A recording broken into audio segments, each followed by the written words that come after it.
आउज़ुबिल्लाहिमिनश्शैतानिर्रजीम बिस्मिल्लाहिर्रहमानिर्रहीम। अस्सलाम वालेकुम। My name is Sana Sultana PhD scholar from Bahauddin Zakariya university Multan. अच्छा गाइस, आप लोगों को याद होगा मैंने लास्ट टाइम आप लोगों को डिफरेंशियल क्या इंटीग्रल इक्वेशन की डेफिनेशन सारी की सारी पढ़ाई थी, इनको ये सारा कुछ बता दिया था। आज मैं आप लोगों को मेथड 1 पढ़ाने जा रही हूँ, जिसका काम क्या है, जो करेगा क्या है, पहले उसका आपको मोटिव बता देती हूँ। वो हमारे पास ये है, डिफरेंशियल इक्वेशन को कन्वर्ट करेगा इंटीग्रल इक्वेशन में। अब आप लोगों को पता है इंटीग्रल इक्वेशन क्या है और आप लोगों को पता है डिफरेंशियल इक्वेशन क्या है। ऐसी इक्वेशन जिसके अंदर डेरिवेटिव्स इन्वॉल्व होंगे, डिफरेंशियल इक्वेशन आपको गिवन होगी और आपसे ये सवाल किया जाएगा कि मुझे इंटीग्रल इक्वेशन बना के दिखाओ। तो अब हम इंटीग्रल इक्वेशन बनाने जा रहे हैं। वो बनाने से पहले हम आपको वो नहीं बस मैं वो इतना नहीं वो करती, बस आपको अब वहीं पे लेके जा रही हूँ। ये है मेथड 1। इसमें आपको डिफरेंशियल इक्वेशंस गिवन होंगी, उनके साथ कोई कंडीशंस गिवन होंगी। जैसे आप लोगों को पता है डिफरेंशियल इक्वेशन को सॉल्व करने के लिए हम लोग क्या करते हैं, डिफरेंशियल इक्वेशन को जब आपने बेसिक मेथड इसका पढ़ा है ओडी में पीडी में, हम लोग क्या करते हैं डेरिवेटिव्स ख़त्म करते हैं और एंड में डेरिवेटिव इंटीग्रेशन लेते लेते एंड में क्या होता है वाई का एक फंक्शन निकल आता है और वहीं पे स्टॉप कर देते हैं। और उस फंक्शन में आप लोगों को याद होगा अंदर कॉन्स्टेंट्स होते हैं, अननोन कॉन्स्टेंट्स होते हैं। उन अननोन कॉन्स्टेंट्स की वैल्यू फाइंड करने के लिए हम लोगों को गिवन होती हैं कंडीशंस गिवन होती हैं।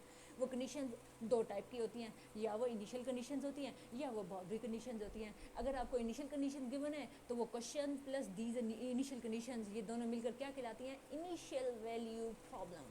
अच्छा, अगर आपके पास बाउंड्री कंडीशंस गिवन होती हैं, बाउंड्री कंडीशन गिवन होती हैं और आपको ये कहा जाता है कि ये इन बाउंड्री कंडीशंस को, और हाँ क्वेश्चन और वो ये कंडीशंस दोनों मिलकर क्या बन जाती हैं, boundary value problem. Okay, boundary value problem initial value problem है। अच्छा, अब कंडीशंस को देख के हमें कैसे पता चलता है कि ये इनिशियल कंडीशंस हैं, ये हमें कैसे पता चलता है ये बाउंड्री वैल्यू प्रॉब्लम है, कैसे पता चलता है। जैसे अभी ये देखो, ये मैंने इसको सॉल्व करने जा रही हूँ। इनको सॉल्व करने के दो तरीके हैं, एक तो इनिशियल वैल्यू प्रॉब्लम को सॉल्व करना और एक बाउंड्री वैल्यू प्रॉब्लम को सॉल्व करना। इनिशियल वैल्यू अगर मैं करवा सकी तो मैं करवाऊंगी। चलो अभी अभी मैं सिर्फ इनिशियल करवाती हूँ, फिर अगले स्टेप में आप लोगों को बाउंड्री करवाऊंगी। अच्छा, ये हमारे पास क्या डिफरेंशियल इक्वेशन गिवन होगी, उसे इंटीग्रेशन में चेंज करेंगे। वो कहते हैं दो टाइप के ये प्रॉब्लम गिवन होंगे, एक इनिशियल वैल्यू प्रॉब्लम होंगे, बाउंड्री वैल्यू प्रॉब्लम होंगे। आज अगली स्लाइड में देखते हैं।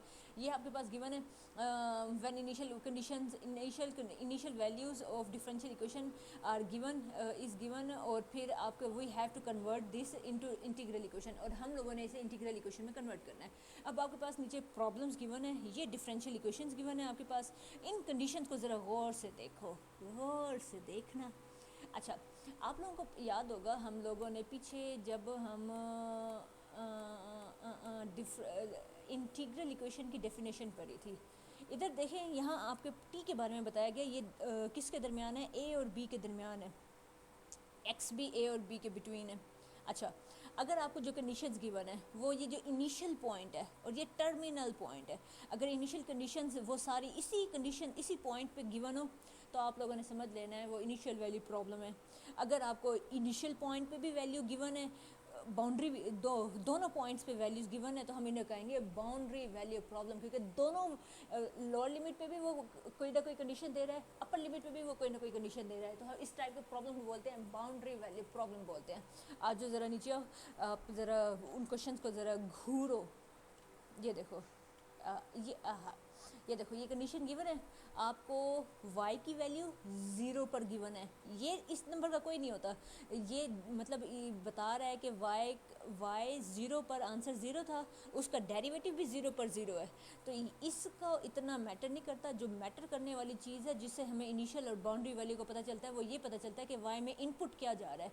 इनिशियल वैल्यू 0 इनपुट जा रहा है, उसके डेरिवेटिव में भी इनपुट 0 पर ही y की वैल्यू, 0 पर ही y डैश की वैल्यू अगर गिवन है तो साफ पता चल रहा है इनिशियल वैल्यू प्रॉब्लम। सारी कंडीशंस इनिशियल पॉइंट पर गिवन है, तो हम इन्हें क्या बोलेंगे, इनिशियल वैल्यू प्रॉब्लम, क्योंकि इनिशियल कंडीशंस गिवन है। अगला क्वेश्चन देखो, अगला क्वेश्चन क्या गिवन है, वो कहता है y 0 पर भी y डैश 0 पर भी गारंटीड इनिशियल वैल्यू के ऊपर गिवन है, तो ये इनिशियल वैल्यू प्रॉब्लम है। इन दोनों की वैल्यू 1 है। अच्छा, इसी तरह y 0 पर 0 y डैश 0 पर 1 है, तो इधर भी इनिशियल पॉइंट स्टार्टिंग पॉइंट पे सारी कंडीशन गिवन है, तो ये भी इनिशियल वैल्यू प्रॉब्लम है। अगला देखो, a पर y की वैल्यू, a के डेरिवेटिव पर भी वो डेरिवेटिव भी a पर ही गिवन है, तो इट मीन्स ये भी इनिशियल पॉइंट a है। ए और बी के दरमियान फाइनल अभी मैंने एक क्वेश्चन इधर मेंशन नहीं किया, वो मैंने सोचा था कि मैं ना नेक्स्ट उसमें जब वो बाउंड्री वाला क्वेश्चन सॉल्व करवाऊंगी ना तब आपको करवाऊंगी, लेकिन मुझे करवा देना चाहिए था, वो एक ही क्वेश्चन था। चलिए खैर नेक्स्ट स्टेप में करवाऊंगी। इन 4 क्वेश्चंस को सॉल्व करना है, इनमें से कोई एक मैं उठाऊंगी और बाकी सारे आप लोगों को करने का, सिर्फ मैं आपको सॉल्व करने का तरीका बताऊंगी, बाकी सारा आसान है, कोई मुश्किल नहीं है। डिफरेंशियल को इंटीग्रेशन में कन्वर्ट करना बहुत ज़्यादा आसान है। आ जाओ नेक्स्ट स्लाइड पर चलते हैं। क्या गिवन है, कहते हैं एल्गोरिथम आपको बता रहे हैं, मैं अब वो सारा एल्गोरिथम बताऊंगी लेकिन एक एग्जांपल उठाऊंगी। पीछे से मैंने क्वेश्चन नंबर 2 उठा लिया है। क्वेश्चन नंबर 2 में ये गिवन था y double dash plus Y is equal to 0 और y 0 पे वैल्यू y डैश पे वैल्यू 1 है। आ जाओ ज़रा, सपोज दैट आप लोगों ने क्या करना है, ये आपके पास क्वेश्चन गिवन है, आप लोगों ने सबसे बड़ा जो भी डेरिवेटिव की होगी, मतलब सेकंड ऑर्डर की ये डिग्री है, आपने उसको लेट कर लेना किसी एक नए फंक्शन के बराबर। ये देखो y double dash of x हमने लेट कर लिया u ऑफ एक्स के बराबर लेट कर लिया। ओके, बात समझ आती है। ये पहला स्टेप है आप लोगों के लिए, कोई ये मुश्किल तो नहीं है ना, आसान है ना। अगला देखो इंटीग्रेशन ले लेनी है बोथ साइड पर। अच्छा, इंटीग्रेशन हम लेंगे बोथ साइड पर। अब आपको पता है इंटीग्रेशन लेंगे तो क्या होगा, इधर आ जाएगा, और इंटीग्रेशन क्या है, लोअर लिमिट या 0 होगी या 1 होगी। मैंने ये 0 और 1 पता है क्यों लिखी है, मैं आपको बताती हूँ। अगर मैं सिर्फ ये वाला क्वेश्चन सॉल्व करूँगी तो इसमें तो लोअर लिमिट मेरी 0 है, तो मैं लिखती integration from 0 to x, upper limit x की x होगी। लेकिन पीछे क्वेश्चन देखो, ये क्वेश्चन देखो, इसमें ना लोअर लिमिट a भी थी, इसलिए वो मैंने एक ही क्वेश्चन उठा लिया और वहाँ पे बता रही हूँ कि अगर ऊपर वाले 3 क्वेश्चन में तो आप 0 लिखेंगे इंटीग्रेशन फ्रॉम 0 टू x, लेकिन अगर आप ये वाला क्वेश्चन सोल्व करोगे तो आप लिखोगे integration from a to x। ठीक है, चलो आगे चलो। अच्छा, आपने इंटीग्रेशन ली बोथ साइड पर, इंटीग्रेशन ली, ये देखो इधर भी इंटीग्रेशन आ गई, इधर भी इंटीग्रेशन आ गई, ये देखो आ गई। अच्छा, अब एक और चीज़ ज़रा गौर से देखो, आपको पता है इंटीग्रेशन लेंगे, एक इंटीग्रेशन एक डेरिवेटिव कैंसिल हो जाएगा, तो यहाँ पे y डैश और ये लिमिट आगे खड़ी हो जाएगी, लोअर और अपर लिमिट आ जाएगी। अच्छा, और ये वाली साइड अभी एज इट इज़ रही, सिर्फ मैंने क्या किया, जो ये वेरिएबल है ना, डमी होता है, मैंने इसको वेरिएबल को चेंज कर दिया। आप लोगों ने बीएससी में इसकी प्रॉपर्टी पढ़ी हुई है कि ये डमी वेरिएबल होता है, हम इसे चेंज भी कर दें। आप इंटीग्रेशन x कर लो तब भी वही आंसर आएगा, इंटीग्रेशन y का भी लो, साइन ऑफ x कर लो तब भी वही आंसर आएगा, साइन ऑफ y कर लो तब भी वही आंसर आएगा। तो हाँ, वेरिएबल इधर इंडिपेंडेंट होता है, डमी होता है। चलो आ जाओ, तो इधर मैंने वेरिएबल चेंज कर दिया, चेंज इधर ये देखो ut लगा दिया। अब जरा एक और चीज़ है, गौर से देखो, अब जरा इधर अप्लाई करो, अपर लिमिट अप्लाई करूँगी, जहाँ जहाँ x नज़र आ रहा है वो ये आ जाएगा y डैश ऑफ x, और लोअर लिमिट अप्लाई करूँगी तो y डैश 0 ऑफ x। ये देखो upper limit minus lower limit, और ये वाली चीज़ आ गई एज इट इज़। अब जरा गौर से देखो, आपको क्या गिवन है, y डैश ऑफ 0 वो 1 के बराबर है, तो y डैश ऑफ 0 यहाँ पे आ जाएगा 1। ये देखो initial condition, using initial condition हमारे पास ये आ गया, और ये वाली चीज़ एज इट इज़। अब एक और काम करो, अब स्टेप ये देखो, ये स्टेप आप लोगों को समझ आ गया। स्टेप नंबर 2 इंटीग्रेशन लेनी है, इंटीग्रेशन अब ये लेके दिखा रहा है, ये स्टेप नंबर 3 नहीं है, बस आपने ये इसे ज़रा ऐसे करो। ओए ओए ओए, रुको रुको रुको रुको, चलो ये हुई बात, चलो अब सही है, वरना उठ जाता मेरी सारी मेहनत ज़ाया हो जाती। अच्छा अच्छा, अब वो हमें क्या कहता है, अच्छा ये देखो, होपफुली आप लोगों को यहाँ तक समझ आ गया होगा। कंडीशन अप्लाई की, ये y डैश ऑफ 0 गिवन था, आपके पास 1 है, 1 आपने यहाँ पुट कर दिया। अच्छा, अब हम क्या कर रहे हैं, दोबारा इंटीग्रेशन ले रहे हैं सेम लिमिट के साथ, 0 से लेकर x तक आपने इंटीग्रेशन ली, वी गेट, आपने यहाँ पे ली, ये यहाँ पे लगा, 1 पे भी इंटीग्रेशन लगा, और यहाँ पे डबल इंटीग्रेशन आ गया। तो इधर जो ये वाली इंटीग्रेशन है, हमने इधर अगर इधर t अंदर यूज़ हो रहा था तो हमने उसे नए वेरिएबल नाम दे दिया, z नाम दे दिया। आप ज़रा इंटीग्रेशन लो, ये इंटीग्रेशन और डेरिवेटिव कैंसिल हो जाएगा, हमारे पास आंसर आ जाएगा x। अब यहाँ पे आप लोग लिमिट अप्लाई करेंगे, यहाँ यही सेम लिमिट यहाँ पे अप्लाई करनी है, ये जो ये लिमिट है ना, वो जवाब मैंने डायरेक्ट लिख दिया है, आप लोगों को करके दिखा देती हूँ, कॉपी और यहाँ पे आके कर दो पेस्ट।